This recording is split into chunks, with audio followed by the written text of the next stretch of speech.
दोस्तों, नई सोच नई दिशा में आपका एक बार फिर से स्वागत है। तो आज हम डिस्कस करेंगे टीजीटी आर्ट्स टेट जून 2019 में ये करवाया गया था।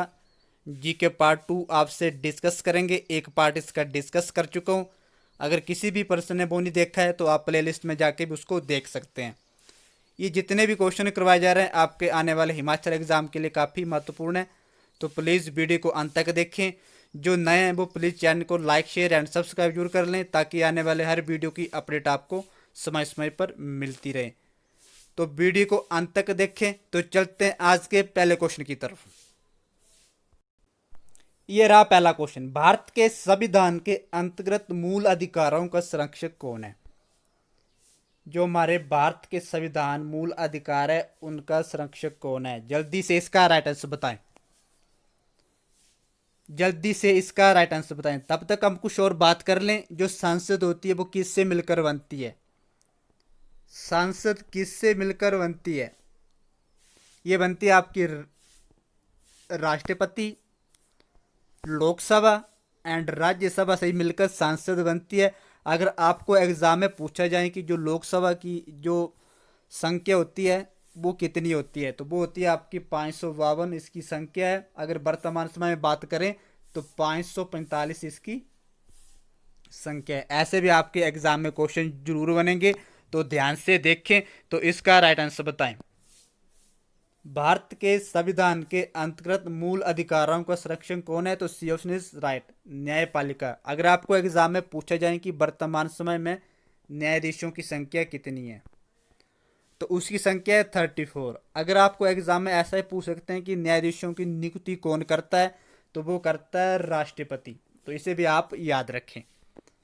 ये रहा नेक्स्ट क्वेश्चन। राष्ट्रीय मतदाता दिवस कब मनाया जाता है? तो जल्दी से राइट आंसर बताएं। तब तक मैं आपको बता दूं कि जो प्रवासी दिवस है वो कब मनाया जाता है। प्रवासी दिवस कब मनाया जाता है? तो ये मनाया जाता है आपका 9 जनवरी को। और कुछ और बता दूं मैं आपको, सर्वोदय दिवस कब मनाया जाता है? सर्वोदय दिवस कब मनाया जाता है? सर्वोदय दिवस कब मनाया जाता है? तो वो मनाया जाता है आपका 30 जनवरी को। और 30 जनवरी को महात्मा गांधी की पुण्यतिथि भी होती है। तो मैंने आपको बताया प्रवासी दिवस 9 जनवरी को, सर्वोदय दिवस 30 जनवरी को। नेक्स्ट बात करें, अंतर्राष्ट्रीय मातृभाषा कब बनाया जाता है? जो अंतर्राष्ट्रीय मातृभाषा होता है आपका वो कब बनाया जाता है? वो बनाया जाता है आपका 21 फरवरी को। और बात करें तो राष्ट्रीय विज्ञान दिवस कब मनाया जाता है? जो साइंस डे है वो कब मनाया जाता है? वो मनाया जाता है आपका 28 फरवरी को। तो राष्ट्रीय मतदाता दिवस कब मनाया जाता है? इसका राइट आंसर बताएं। तो ये मनाया जाता है 25 जनवरी को, वोटर डे मनाया जाता है। तो मैंने आपको बता दिया, प्रवासी दिवस 9 जनवरी, सर्वोदय दिवस 30 जनवरी, अंतर्राष्ट्रीय मातृभाषा भाषा दिवस 21 फरवरी, राष्ट्रीय विज्ञान दिवस साइंस डे 28 फरवरी को। ये रहा नेक्स्ट क्वेश्चन।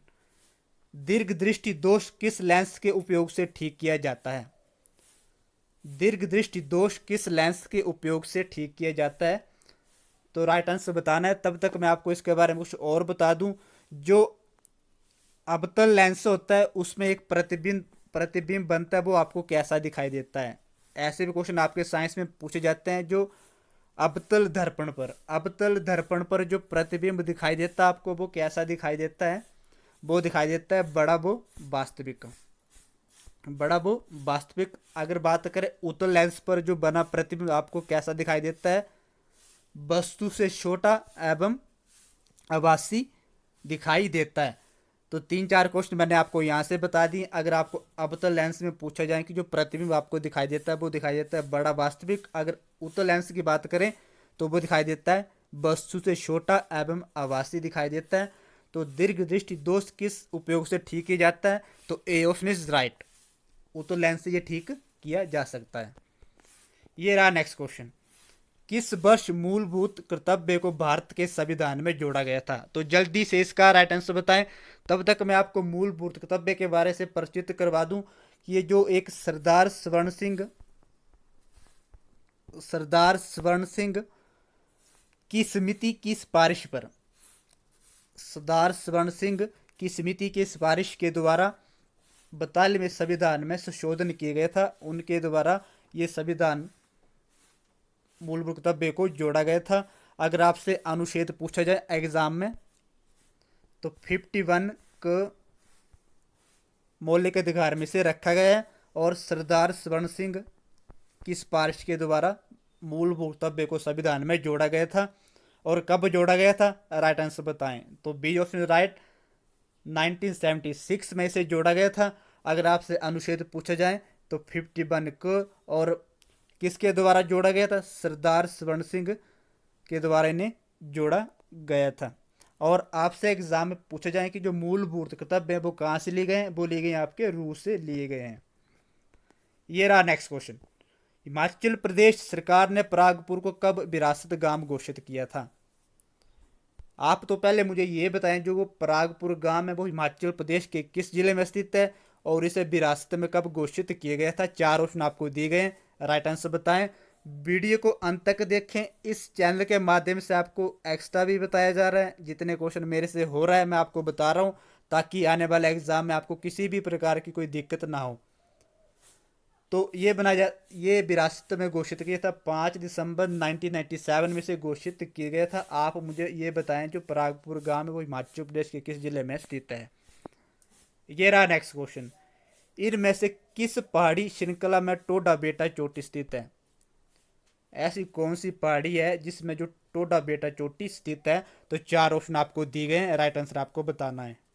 तो ये आपके टीजीटी टेट में ऐसे क्वेश्चन पूछे जा रहे हैं और हर क्वेश्चन आपके लिए काफ़ी महत्वपूर्ण है। आने वाले चाहे आपके जितने भी एग्जाम हो, टीजीटी टेट हो या टीजीटी कमीशन हो या क्लर्क हो, उसमें ऐसे क्वेश्चन आपके बनेंगे। तो ध्यान से देखें और राइट आंसर इसका बताएं। टोडा बेटी चोटी जो कौन सी पहाड़ी में स्थित है। तो D option is right, Nilgiri पहाड़ी श्रृंखला। ये रहा नेक्स्ट क्वेश्चन। पुनः समझौता डीबीआर अंबेडकर और महात्मा गांधी के बीच कब हुआ था। पहले तो आप ये याद रखें, जो पुनः समझौता हुआ था वो डीबीआर अंबेडकर और महात्मा गांधी के बीच हुआ था। कब हुआ था वो आपको इसका राइट आंसर बताना है। तो ये हुआ था 25 सितंबर 1932 में। अगर आपसे डेट पूछी जाए तो 25 सितंबर 1932 में पुनः समझौता हुआ था। किसके बीच हुआ था, डीबीआर अंबेडकर और महात्मा गांधी के बीच हुआ था। तो बी ऑप्शन इज राइट। ये रहा नेक्स्ट क्वेश्चन। रणथंभौर राष्ट्रीय उद्यान कहाँ स्थित है। तो जल्दी से इसका राइट आंसर बताना है। तब तक मैं आपको बता दूं कि जो भारत का प्रथम राष्ट्रीय उद्यान कौन सा था। इंडिया का फर्स्ट नेशनल पार्क कौन था, वो था आपका जिम कॉर्बेट। Jim Corbett. और अगर आपसे इसका स्थान पूछा जाए कि वे भारत के किस राज्य में स्थित है, ये आपके उत्तराखंड में, उत्तराखंड में स्थित है। अगर आपसे एग्जाम में इसका पुराना नाम पूछा जाए तो इसका पुराना नाम है हेली। हेली पुराना इसका नाम है। अगर इसकी स्थापना पूछी जाए तो 1935 में इसकी स्थापना हुई थी। किसकी हुई थी, जिम कॉर्बेट भारत का प्रथम राष्ट्रीय नेशनल पार्क है। इसकी स्थापना 1935 में हुई थी और इसका पूरा नाम है हेली। अगर और बात करें तो जो सबसे ज़्यादा राष्ट्रीय उद्यान हैं, जो नेशनल पार्क हैं, वो किस राज्य में स्थित हैं। जो सबसे ज़्यादा नेशनल पार्क हैं वो भारत के कौन से राज्य में, वो आपके मध्य प्रदेश में। 11 नेशनल पार्क है मध्य प्रदेश में और इसे टाइगर के नाम से भी जाना जाता है। लोग इन्हें टाइगर के नाम से भी पुकारते हैं। और अगर और बात करें तो भारत में जो भारत का सबसे बड़ा राष्ट्रीय उद्यान है वो भारत के किस राज्य में स्थित है। भारत का सबसे बड़ा नेशनल पार्क है आपके जम्मू कश्मीर के लेह जनपद में। जम्मू कश्मीर के लेह जनपद में। इसका नाम अगर पूछा जाए तो इसका नाम है हिमिस। ये भी आप याद रखें, इस चैनल के माध्यम से मैं आपको बता रहा हूँ। अगर क्षेत्रफल पूछा जाए तो 3550 इसका क्षेत्रफल है। और जो भारत में सबसे छोटा बाघ नेशनल पार्क है वो भारत के किस राज्य में स्थित है और कहाँ पे है, तो वो आपका नागार्जुन सागर और आंध्र प्रदेश में ये स्थित है। अगर इसका क्षेत्रफल पूछा जाए तो 3568 इसका क्षेत्रफल है। और आपको मैं बता दूं कि आज हम झारखंड में जितने भी नेशनल पार्क हैं वो 3 हैं। कौन कौन से हैं, पलामू, इसे बेतवा भी कहते हैं, नेक्स्ट है दालमा, नेक्स्ट है हजारीबाग। ये आपके 3 नेशनल पार्क हैं झारखंड में। और यहाँ कौन सी प्रजातियाँ पाई जाती हैं?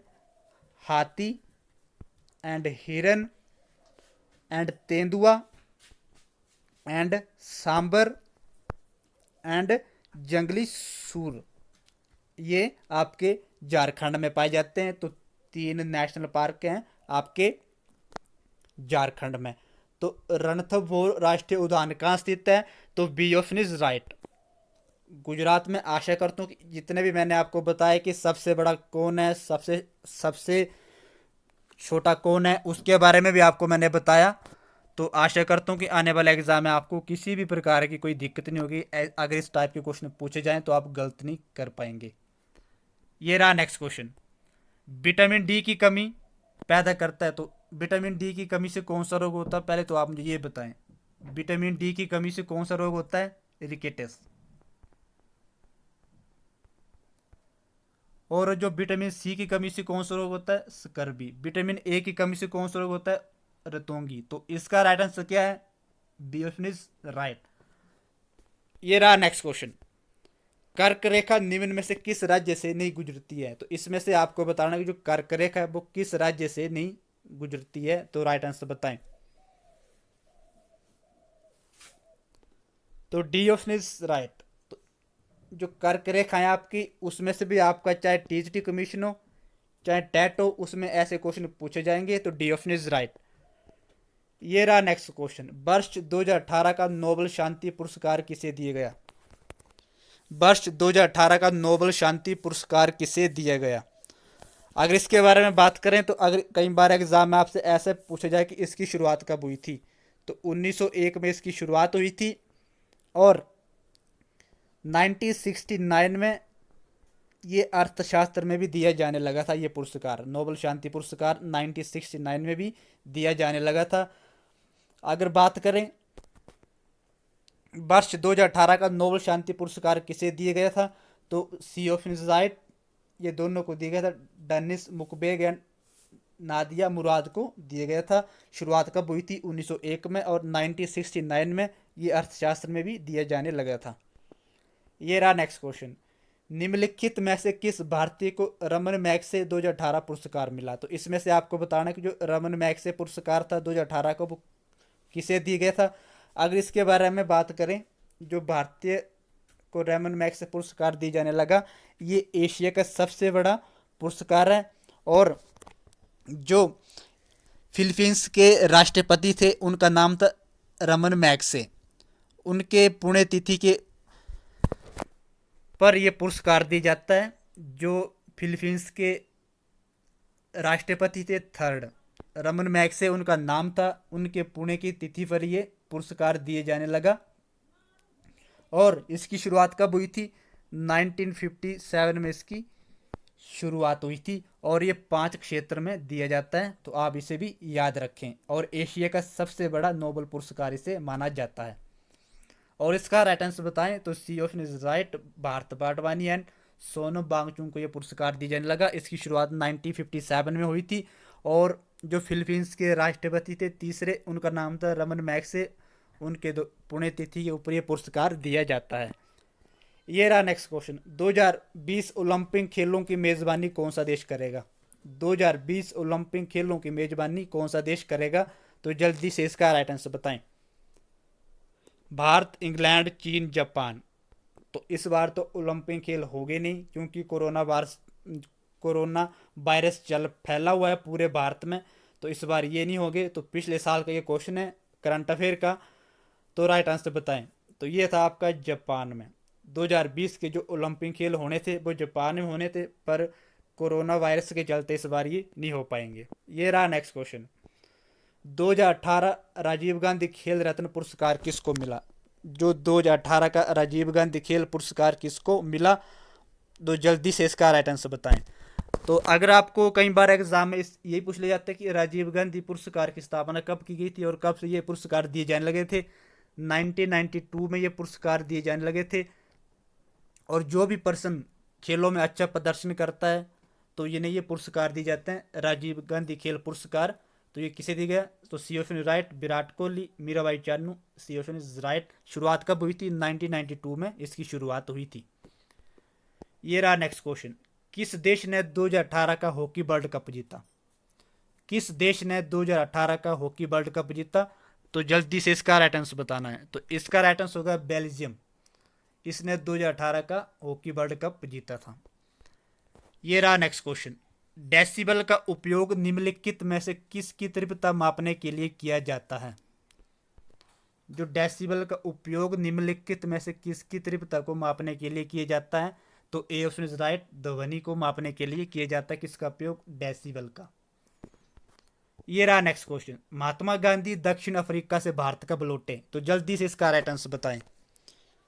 जब महात्मा गांधी दक्षिण अफ्रीका से भारत लौटे थे तो कब लौटे थे, अगर थोड़ी सी इसके बारे में हम चर्चा कर लेते हैं। 1915 में अंग्रेजों ने इन्हें कौन सी उपाधि दी थी, केसरे हिंद।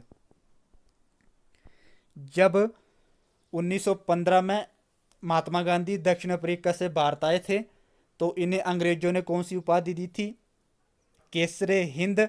और उस टाइम प्रथम विश्व युद्ध चला हुआ था। और जब वे 1915 से दक्षिण अफ्रीका से लौट रहे थे तो उस टाइम प्रथम विश्व युद्ध चला था और लोगों को उन्होंने सेना में जाने के लिए मोटिवेट भी किया था और लोगों ने उन्हें भर्ती करवाने वाला सर्वेंट भी कहा था। तो इसका राइट आंसर क्या होगा, सी ऑप्शन राइट, 1915 में महात्मा गांधी दक्षिण अफ्रीका से लौटे थे। ये रहा नेक्स्ट क्वेश्चन, विश्व जल दिवस कब मनाया जाता है, तो जल्दी से इसका राइट आंसर बताएं। तब तक मैं आपको कुछ दिवस के बारे में बता देता हूँ। अगर आपको एग्जाम में पूछा जाए कि विश्व पर्यावरण दिवस कब मनाया जाता है तो वो मनाया जाता है आपका 5 जून को। अगर आपको एग्जाम में पूछा जाए कि विश्व मौसम विज्ञान दिवस कब मनाया जाता है वो आपको मनाया जाता है 23 मार्च को। अगर आपको एग्जाम में पूछा जाए कि विश्व जनसंख्या दिवस कब मनाया जाता है, विश्व जनसंख्या दिवस कब मनाया जाता है तो वो मनाया जाता है आपका 11 जुलाई को। और नेक्स्ट बात करें 21 जनवरी को कौन सा डे मनाया जाता है, गुरु गोविंद सिंह का जन्म हुआ था उस टाइम। नेक्स्ट बात करें 26 जुलाई को कौन सा दिवस मनाया जाता है, तो वो मनाया जाता है आपका विजय कारगिल दिवस। अभी ये आ रहा है। और जो विजय थे वो हिमाचल प्रदेश के किस जिले से संबंध रखते थे उसके बारे में भी आपको जानकारी होनी चाहिए। तो विश्व जल दिवस कब मनाया जाता है, ये मनाया जाता है आपका 22 मार्च को। तो आज के लिए इतना ही। अगर वीडियो अच्छी लगे तो प्लीज़ चैनल को लाइक शेयर एंड सब्सक्राइब जरूर कर लें ताकि आने वाले हर वीडियो की अपडेट आपको समय समय पर मिलती रहे। तो मिलते हैं अगले वीडियो के साथ, तब तक के लिए धन्यवाद।